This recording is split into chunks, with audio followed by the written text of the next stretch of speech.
Good morning, man. Another beautiful day to be alive. Another beautiful day to be free, out and about.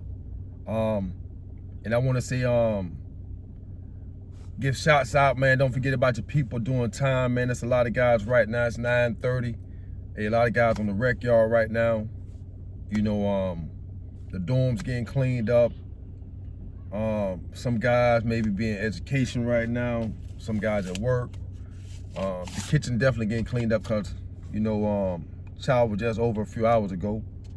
And that's what's going on inside the joint, inside behind them walls. But I'm a product of that same environment. I'm a product of the 80s, the crack era. Me, myself, I done been to prison 2 times myself. And I understand the struggles and the transition is for real. A lot of guys can't make the transition out of prison. It's a difficult task. A lot of us get out and basically go back to doing the same things we were doing before because it's a habit. You come out with a different mindset, you have different, ideals, but you end up doing them same habits again, hanging around the same people, getting involved with the same type of shit you was doing before, then you end up back in prison, or end up back in jail, and it's the same process over and over again. So you gotta be smart, man. Just stay out, man. You start your business, get a job. Bro, this is what I know for sure. If you've been in prison, you don't learn how to live with less.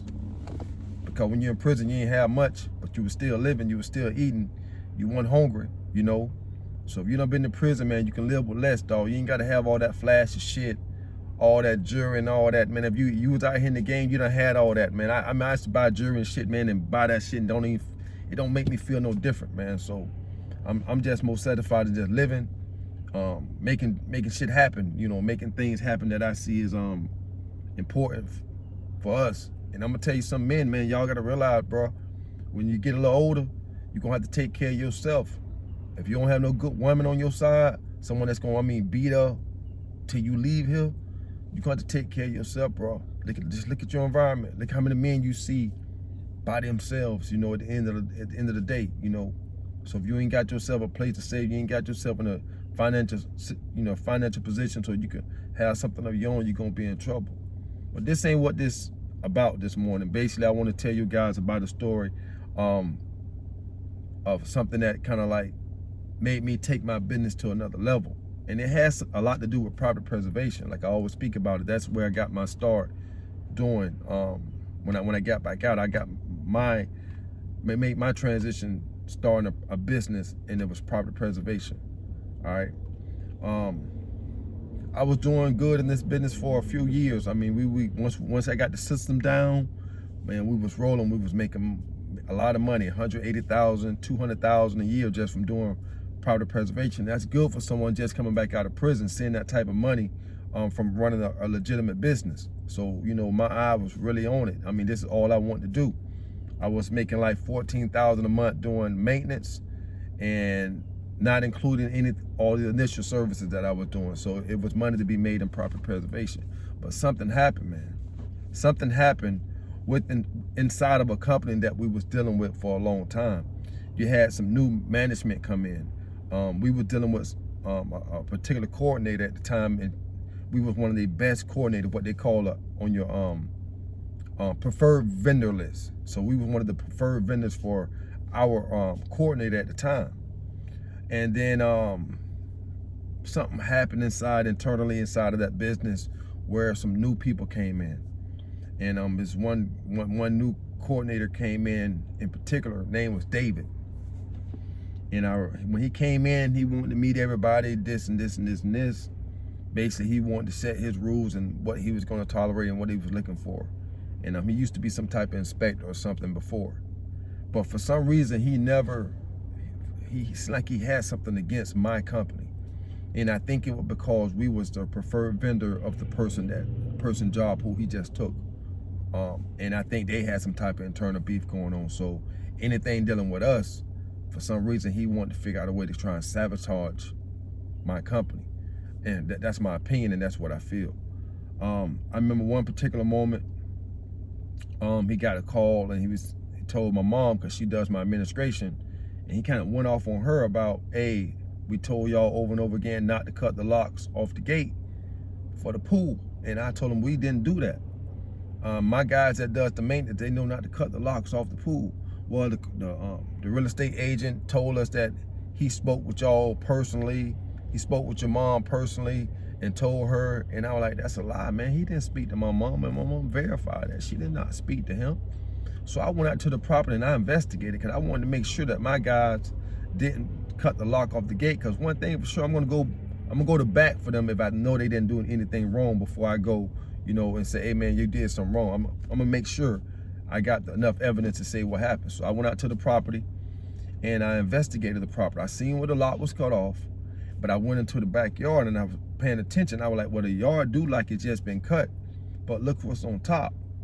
I can tell that it was some debris left on the lawn and it came from the pool. So the pool guy went there. He had to cut the lock open to get inside the pool.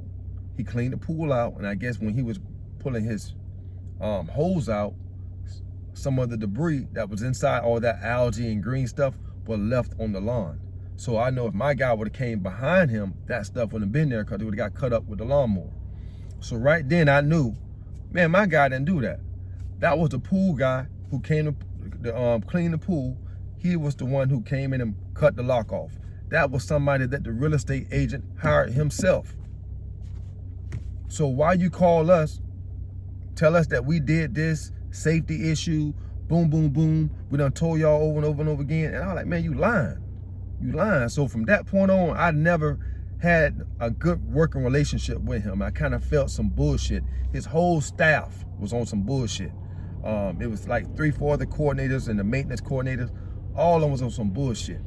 I mean, it was just a different environment. At one point, it made me want to stop doing property preservation. I just wanted to stop because there was too much fuckery going on. All right, but what happened? I had 100 maintenance properties that I was doing. So you do the math. I was making $35 off each property.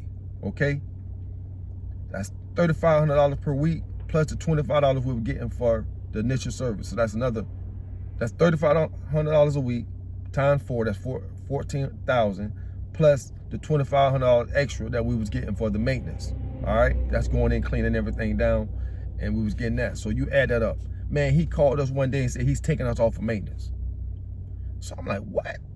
He just took us off of maintenance, made up a lie saying that we were getting too many complaints on our maintenance properties. He done told us over and over again. I was like, well, which property did you have a complaint on?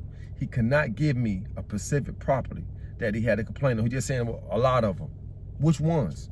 He couldn't do that. I had photo documentation to back up anything else that he was trying to say, so I knew he was lying. It was some other stuff going on, and maybe he had his picks of who he wanted to let do what. But guess what? That was the best thing he ever did for me. I need to thank him. Because when he did that, that made me get my hustle on. That made me say, hold on, man, I ain't gonna let him dictate how much money I make. That's when I went out on my own. I started getting more educated, and I started paying attention to bigger companies that I wanted to be like. You know, I seen bigger companies that I said, man, they doing it. They really doing it. And I started chasing behind them. And that's how I was able to grow my landscape company, because I had a bigger vision now. And he did me a favor. So I want to say thank you, David, for what you did. You know, you inspired me. You made me get up and made me realize that nah, I ain't gonna just let nobody take nothing from me and don't come back. That's how I always been. You know, I'm gonna grind even harder. If you take something from me, I'm gonna go even harder. So this just for you guys who get into this business, and you know it's gonna be some difficult time, but you keep pushing. You know, and anything can happen. Anything can happen, man. You get money, stay true.